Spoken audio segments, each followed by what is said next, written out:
में क्या पढ़ेंगे, Laue equation of X-ray diffraction. X-ray diffraction को हम स्टडी कर रहे हैं पिछले लेक्चर से। सबसे पहले हमने ब्रैग्स इक्वेशन का डेरिवेशन किया था, ब्रैग समीकरण का पूरा प्रूफ किया था, और उसके अंदर क्या था कि 2d sin theta is equal to n lambda हमने निकाला था। अब अपने लाउरे इक्वेशन को ड्राइव करेंगे। लाउरे ने सेकंड जो है वो अटेम्प्ट किया, पहले ब्रैग ने किया एक काम, फिर लाउरे ने किया। अब लाउरे ने इसको कैसे सॉल्व किया, देखो जैसे आपको पता है प्लेन होते हैं, इस तरीके से क्या होगा, पार्टिकल्स का, कणों का प्लेन बना होगा जिसको आप कहते हो जालक बिंदु, लैटिस पॉइंट जिसको कहते हो। ये लैटिस पॉइंट इस तरीके से डॉट डॉट बना लेते हैं अपने, ठीक है। आप दो भी बना सकते हो, कोई दिक्कत नहीं है, दो तक बना लो, चाहे ज्यादा बनाना है ज्यादा तक बना लो, कोई दिक्कत नहीं है। लैटिस पॉइंट इस तरीके से क्या होते हैं, इसके अंदर लैटिस पॉइंट बने हुए होते हैं। अब कोई भी दो लैटिस पॉइंट ले लो, आपकी मर्जी है। देखो मैंने ये बनाया मैंने लैटिस पॉइंट बताने के लिए। अब मुझे नहीं पता दो लैटिस पॉइंट कितनी दूर है।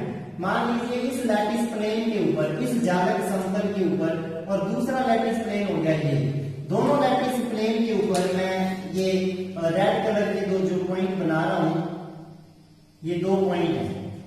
पहला पॉइंट यहां है, दूसरा पॉइंट यहां है।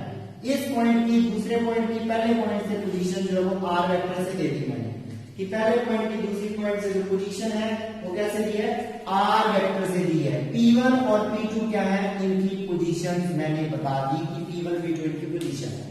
अब देखो इधर से रे ऑफ लाइट, प्रकाश की किरण आ रही है, और एक रे ऑफ लाइट इधर से, दोनों रे ऑफ लाइट ऐसे आ रही हैं, और दोनों रे ऑफ लाइट बिल्कुल पैरेलल आएंगी। एक बात और बता देता हूं, रे ऑफ लाइट पैरेलल आ रही है, कितने एंगल पे आ रही है, थीटा और थीटा एंगल पे रे ऑफ लाइट दोनों आ रही हैं।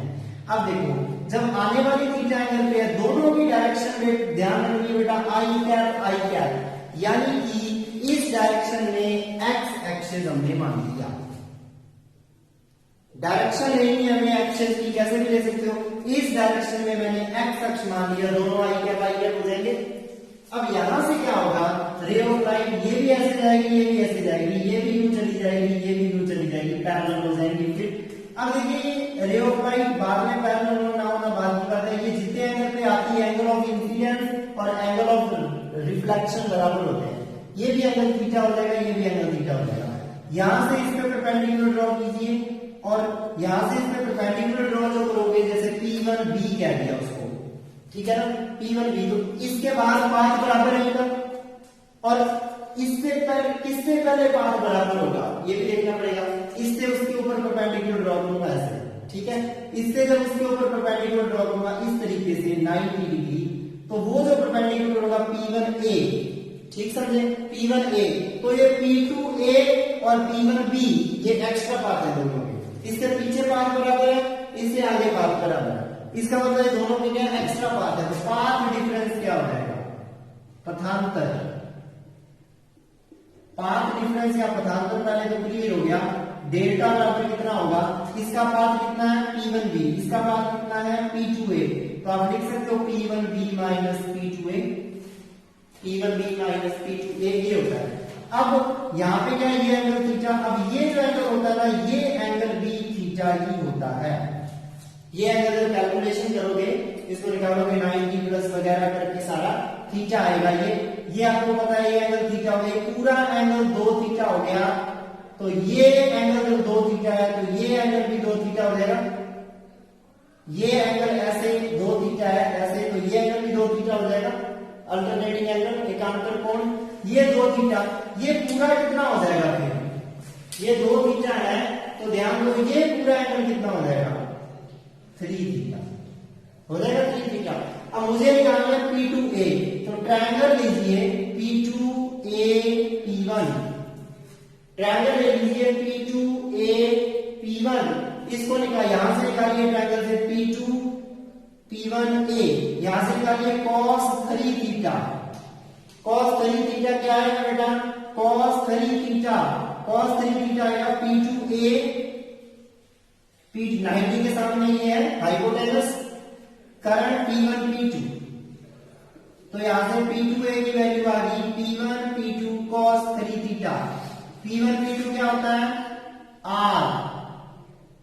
R cos 3 थीटा, और अब यहां से देखिए इतना नहीं छोड़ सकते हम इसको, मेन काम यहां से शुरू होता है। इसमें यही चक्कर पड़ता है इस इक्वेशन के डेरिवेशन के अंदर, लाउवे इक्वेशन का जब डेरिवेशन करते हैं यही चक्कर पड़ता है। P2A को मैं ये लिख सकता हूं, बिल्कुल आराम से इस चीज को देखना, R डॉट आई कैप, क्योंकि इसको मैं लिख सकता हूं R का मोड आई कैप का मोड इंटू कॉस 3 थीटा, क्योंकि आई कैप की डायरेक्शन देखो ये, आई कैप की डायरेक्शन ये है ना, आई कैप की डायरेक्शन देखो ये है, और आर की डायरेक्शन देखो ये है, दोनों में एंगल कितना है 3 थीटा। तो जब आप दोनों में डॉट करोगे आई कैप डॉट आर या आर डॉट आई कैप क्या आएगा, आर का मोड आई कैप का मोड कॉस 3 थीटा, याद है। इसी तरीके से ट्रायंगल लो आप, इसी तरीके से आप ट्रायंगल ले सकते हो P1 P2B, यहां से ये थीटा, यहां से कॉस थीटा निकाल लीजिए। इसी तरीके से ट्रायंगल P1 P2B देखते हैं, ट्रायंगल P1 P2 और B, ध्यान से देख लो, इसमें कॉस थीटा निकालो, कॉस थीटा क्या आएगा, ये एंगल है 90 डिग्री, ठीक है ना। तो 90 के सामने तो करण है भाई P1 P2, तो डिवाइड में आ जाएगा P1 P2, ऊपर क्या आ जाएगा, थीटा के सामने तो लंब होता है, ठीक, उल्टा बच गया ये P1B, मेरे पास आ जाएगा जी P1B, और P1B की वैल्यू आ जाएगी R cos थीटा, क्योंकि P1 P2 होता है R, चूंकि P1 P2 मेरे पास होता है R cos थीटा। इसको भी देखो मैं ऐसे लिख सकता हूं बेटा, R डॉट, इसको मैं लिख सकता हूं R का मोड। अब देखिए R का मोड ये डायरेक्शन है, इनके बीच में एंगल देखना, ये R कैप हो गया, ये S कैप कह दो छोटा, कह सकता हूं R कैप और S कैप के, R और S के बीच का कोण है थीटा, देखो यानी कि इस तरीके से है, इस तरीके से S कैप है और इस तरीके से है R, और दोनों के बीच में कोण थीटा है। इसका मतलब मैं इसको लिख सकता हूं R का मोड S कैप का मोड इंटू कॉस थीटा, और इसको लिख सकता हूं R cap R dot S cap, क्यों, क्योंकि S कैप का मोड तो होता ही एक है, क्योंकि वो एकांक सदिश है, S कैप का मोड तो एक होता है, आपको पता है, उससे क्या आ जाएगा, आपका आंसर निकल आएगा। अब देखो यहां से मेरे पास क्या मिल गया, P1B भी मिल गया मेरे को, R डॉट S, P2A भी मिल गया, और यहाँ पे समीकरण नंबर 1 के अंदर समीकरण नंबर 2 और समीकरण नंबर 3 को रख दूंगा, यानी कि मैं क्या लिखूंगा, 2 तथा 3 इन 1, तो मेरे पास पथांतर डेल्टा आ जाएगा, path difference P1B R dot S cap minus P2A R डॉट आई कैप, R आ जाएगा common, R dot S cap minus I cap. अब ये S cap minus I cap क्या चीज है ये देखना है, तो इसके लिए क्या करूंगा, इस लाइन को आगे बढ़ा देंगे, ठीक है, इस लाइन को आगे बढ़ा देंगे। अब देखो ये कौन सा सदिश है, ये जो लाइन आ रही है ये कौन सा वेक्टर है, इस तरफ आई कैप है ना, और ये लाइन देखो S कैप है, इस लाइन को आप ऊपर तक कहीं भी ले जाओ। अब अगर ये S कैप की डायरेक्शन है, ये आई कैप की डायरेक्शन है, तो ये किसकी डायरेक्शन होगी, कोई भी वेक्टर S कह दो। अब इसको सॉल्व करो, इसको मैं अगर M कह दूं, ध्यान दो P1 M प्लस M, इसको आप कह दो N plus Mn is equal to P1 N, यही होता है ना त्रिभुज नियम, ये प्लस ये बराबर ये, यानी कि जब त्रिभुज नियम लगाऊंगा P1 M plus Mn is equal to P1N हो जाएगा। P1M कितना है मेरे पास, P1M है S सदिश या S कैप, प्लस Mn कितना है मेरे पास, कैपिटल S, और उसके बाद मेरे पास क्या है, ये आई कैप हो गया, तो S वेक्टर मेरे पास क्या हो जाएगा, I cap minus S cap, S vector I cap minus S cap हो जाएगा।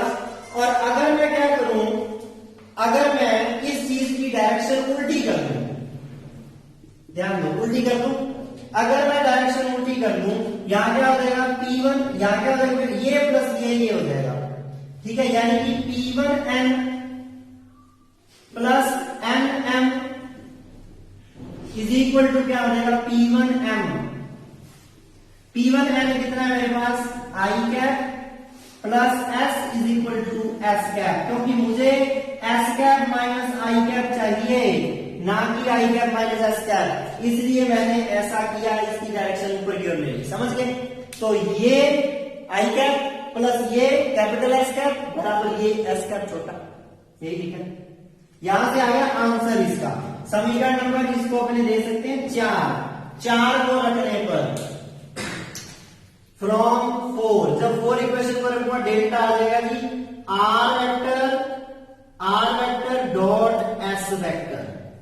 ये देखो जी आपके पास आ गया result, R vector dot S vector आपके पास आ गया। पाथ डिफरेंस तो आप फेज डिफरेंस निकाल सकते हो, पाथ डिफरेंस आ जाए तो फेज डिफरेंस निकाल सकते हो, यानी कि कलांतर। फेज डिफरेंस होता है फाई बराबर 2 pi by lambda into delta, यानी कि पाथ डिफरेंस, पथांतर। पाथ डिफरेंस की वैल्यू रख दो बेटा, फाई आ जाएगा 2 pi by lambda into path difference ये रहा आर डॉट एस आ जाएगा। इक्वेशन नंबर आ गई 6। तो इक्वेशन 6 के बाद जो काम बचा है वो उसके बाद अपने करेंगे, ठीक है? इसका स्क्रीनशॉट ले लो, उसके बाद हम आगे इसको कंटिन्यू करेंगे। लाउले इक्वेशन का ये इक्वेशन नंबर 6 तक डेरिवेशन हमने कर दिया। अब क्या करेंगे, आपको पता है कि x, y और z दिशा में घटक होते हैं a, b और c। यही किया था हमने अभाज्य कोष्ठिका जब शुरू की थी, वहां से देख लो। थोड़ा सा इस डेरिवेशन को थोड़ा डिफिकल्ट है, थोड़ा दोबारा देख लेते हैं, रिवीजन में देख लो। ये रे ऑफ लाइट आ रही है, P2 बिंदु पे टकरा रही है, थीटा कोण बनाएगी इसके साथ, ठीक है? ये कोण जो दर्शाया हुआ है ये थीटा कोण। डायग्राम का काम आगे नहीं है अपने पास, तो इसी डायग्राम में मैं आपको बताता रहता हूँ। ये थीटा कोण बना रही है, एंगल बना रही है, ठीक है? ये जो आ रही है, ये जो आ रही है इसके समांतर आ रही है, इसकी दिशा आई कैप मान ली कि भाई एक्स अक्ष ऐसे है, ये मान लिया, मर्जी एक्स अक्ष ऐसे मान लिया, ये भी थीटा कोण मान लिया, ठीक है भाई? अब ये भी थीटा, ये थीटा होगा ही क्योंकि दोनों समांतर है। ये कोण थीटा है, तो जाने वाली किरण टकरा के जब जाएंगी तो ये भी थीटा कोण पे जाएंगी, ठीक है? ये भी थीटा हो जाएगा, ये भी थीटा। अब जब कैलकुलेशन करोगे ना 90 करके इसके परपेंडिकुलर ड्रॉ करके वगैरह वगैरह, तो इतना झंझट में नहीं पड़ना। सीधा याद रखो कि P1 से P2 की पोजीशन R सदिश है, ठीक है? ये R सदिश और ये जाने वाला S सदिश, S कैप, ये भी थीटा कोण पर है, तो ये पूरा 2 थीटा हो गया ना, ये 2 थीटा हो गया, ये 2 थीटा, ऐसे करके ऐसे 2 थीटा है, यही तो ऐसे करके ऐसे 2 थीटा है, तो ये भी कितना हो जाएगा? 2 थीटा। ऑब्वियस है, दोनों बराबर ही हो गए, ये भी 2 थीटा, तो थीटा ऐड हो गया, ये पूरा क्या हो गया? 3 थीटा, ठीक है? ये पूरा 3 थीटा हो गया। बस यही कोणों का डिवाइडेशन है, यही इसके अंदर है सारी चीजें। पथांतर निकाल लेंगे। पथांतर क्या होगा? इसका पथ कितना है? इतना माइनस इतना, इससे पीछे पथ बराबर है, इसके बाद में पथ बराबर है, तो अपने को इतना माइनस इतना करना है, P1 B minus P2 A कर दिया, ठीक है? और 2 से पूछते हैं उससे P1 A और P2 B हमने निकाल दिया। अब देखो, अब अपने पास 3 डायरेक्शन है भाई, 3 डायरेक्शन होती हैं एक्स, वाई और जेड, और तीनों डायरेक्शन में सदिश आप जानते हो ए, बी और सी, 3 सदिश होते हैं, पता है ना? 3 सदिश होते हैं, मेरे को पता है। तो इसका मतलब यहां देखो 6 नंबर को, 6 नंबर इक्वेशन को देखते हैं फ्रॉम 6। ध्यान दो, फाई एक्स दिशा, x direction, y direction and z direction. अब एक्स वाई जेड डायरेक्शन जरूरी नहीं, उसको अपने ए डायरेक्शन कह सकते हैं, ए सदिश की, इसको कह सकते हैं बी वेक्टर की डायरेक्शन, इसको कह सकते हैं सी वेक्टर की डायरेक्शन, क्योंकि ए, बी और सी सदिश उस दिशा में हो जरूरी नहीं है। जरूरी नहीं है कि ए वेक्टर जो है वो एक्स डायरेक्शन में हो, बी वेक्टर जो है वाई डायरेक्शन में हो, ये जरूरी नहीं है। इसका मतलब इस तरीके से फाई ए, फाई बी, फाई सी लिख देंगे। अब जहां पर आर है वहां पर ए, बी और सी आ जाएगा बस। तो पहले केस में क्या आ जाएगा? 2 पाई बटे लैम्डा ए डॉट एस, 2 पाई बटे लैम्डा बी डॉट एस, 2 पाई बटे लैम्डा सी डॉट एस, और ये चीज क्या होती है, ये चीज पता क्या आएगी, ए डॉट एस बटे लैम्डा, एक नियतांक एक कांस्टेंट आएगा, 2 पाई गुणा कुछ कांस्टेंट, तो 2 पाई उसको एच डैश कह लो, 2 पाई उसको के डैश कह लो, 2 पाई उसको एल डैश कह लो, है तो कांस्टेंट ही, h dash k dash l dash कोई भी कांस्टेंट है, क्योंकि बी डॉट एस बटे लैम्डा कोई कांस्टेंट, सी डॉट एस बटे लैम्डा कोई कांस्टेंट, उसका नाम एल डैश, उसका नाम के डैश, और ए डॉट एस बटे लैम्डा हो गया 2 पाई एच डैश, उसको एच डैश मान लिया, where h dash k dash and l dash are constants, ये कोई कांस्टेंट है। ध्यान दो, 2 पाई से 2 पाई कैंसिल, 2 पाई से 2 पाई कैंसिल, 2 पाई से 2 पाई कैंसिल हो गया। जब ऐसा करोगे तो ये इक्वेशन क्या बन जाएगी, तीनों इक्वेशन में क्लियर होगी बात, ए डॉट एस बराबर H dash lambda, B dot S बराबर K dash lambda, C dot S बराबर L dash lambda. Equation number 7, equation number 8, equation number 9। अब देखिए, मेरे पास मुझे निकालना है ए डॉट एस, ये हो जाएगा ए का मोड एस का मोड इंटू कॉस अल्फा। अब देखो तीन चीज यहां पे आएंगी, वेयर अल्फा बीटा और गामा तीन आएंगे, अल्फा बीटा और गामा एस द्वारा एबीसी से बनाए गए कोण है, यही होगा, अल्फा बीटा तथा गामा एस द्वारा ए बी तथा सी से बनाए गए कोण है। ठीक है जी, ये भी क्लियर हो गया। Alpha beta and gamma are angles by s with, s के ऊपर वेक्टर लगाएंगे with a b and c. अब ध्यान देते हैं यहां पर एस का मोड निकालना है, क्या होगा, एस का मोड निकालना है, तो हम यहां पे इसके बाद जो चीज है इसके बाद ये नोट करके फिर यहां आना है, क्या आएगा, एस का मोड निकालना है आपको। एस क्या है, S cap minus I cap है, या आई कैप माइनस एस कैप, जो भी, जब मोड ले लोगे तो पहले किसी को भी अंडर रूट क्या होता है, under root p square plus q square plus 2p cos theta, यहां माइनस है तो एस कैप के मोड का स्क्वायर आई कैप के मोड का स्क्वायर माइनस 2 एस कैप का मोड आई कैप का mod into cos theta, into cos theta. अब देखो इसको सॉल्व करना है, एस कैप का मोड भी 1, आई कैप का भी 1, माइनस 2 गुणा 1 कॉस थीटा, ये बचेगा 2 कॉमन, 1 माइनस कॉस थीटा का under root, 1 minus cos theta 2 sine square theta बटे 2, तो क्या आ जाएगा आपके पास 2 साइन थीटा बटे 2, आपके पास क्या आ जाएगा 2 साइन थीटा बटे 2। लेकिन एस कैप और आई कैप में कोण कितना है, एस कैप और आई कैप में कोण 2 थीटा है। मैं डायग्राम से बताता हूं, अभी डायग्राम आपने जो बनाया है इस तरीके से डायरेक्शन है आई कैप की, नीचे वाले पॉइंट पे आप नीचे जाके देखना, नीचे वाले पॉइंट में जो P2 था वहां पे सीधी लाइन मिलाई थी ऐसे, और ये डायरेक्शन आई कैप की थी ना, आई कैप की डायरेक्शन, और यहां से ये सीधी लाइन के साथ थीटा कोण बना रहा था, और यहां से जब ये जा रहा था तो भी थीटा कोण बना रहा था, और यहां से एक आर वेक्टर लगा के मैंने थीटा कोण बताया था। अब यहां डायरेक्शन किसकी थी, एस कैप की डायरेक्शन थी ना, एस कैप की डायरेक्शन, ये थीटा तो ये कोण भी थीटा, क्योंकि ये थीटा है तो ये भी थीटा, इसका मतलब एस और आई में एंगल कितना हो गया 2 थीटा, ये भी बना लेना यहाँ पे, एस और आई में कितना कोण हो गया 2 थीटा, आर कैप में ये 2 थीटा कोण हो गया, इसलिए यहाँ क्या हो गया 2 थीटा, कॉस के साथ 2 थीटा, तो साइन स्क्वायर के साथ थीटा बचेगा, 2 साइन थीटा, आपके पास एस का मोड आ गया। इक्वेशन नंबर 7, तो इक्वेशन हो जाएगी 8, इक्वेशन हो जाएगी 9, इक्वेशन 10। इसका मतलब यहां पर समीकरण यूज करेंगे, वो बचेगा 2a sine theta cos alpha, equation number 11। कौन सी समीकरण का उपयोग किया है, अपने ब्रैकेट में लिख देंगे यहां पर फ्रॉम 7, इक्वेशन 7 का यूज किया, यहां एस का मोड आ गया 2 साइन थीटा, यहां से ये पुट कर दिया।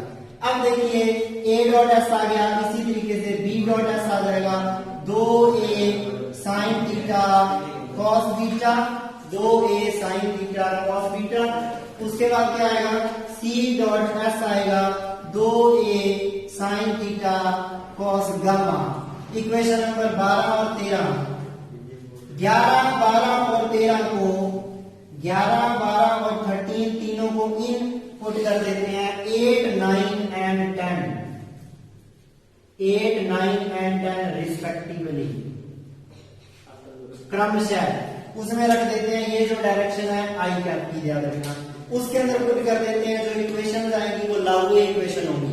क्या क्या आ जाएंगी, देखो जब पुट करोगे यहां लिख रहा हूं तीनों इक्वेशन एक ही क्रम में और तीनों ही लाउवे इक्वेशन होगी। यहां पुट करो, ये क्या आ गया 2a, इसकी value sine theta cos alpha, फिर 2b sine theta cos beta, फिर 2 भी आएगा भाई, यहाँ b डॉट है, यहाँ 2c आएगा, c डॉट है, फिर 2c sine theta cos gamma बराबर क्या है h dash lambda, k dash lambda और l डैश लैम्डा। ये जो इक्वेशन है ये लाउवे इक्वेशंस हैं, लाउवे समीकरण। ये आपके पास लाउवे समीकरण का प्रूफ हो।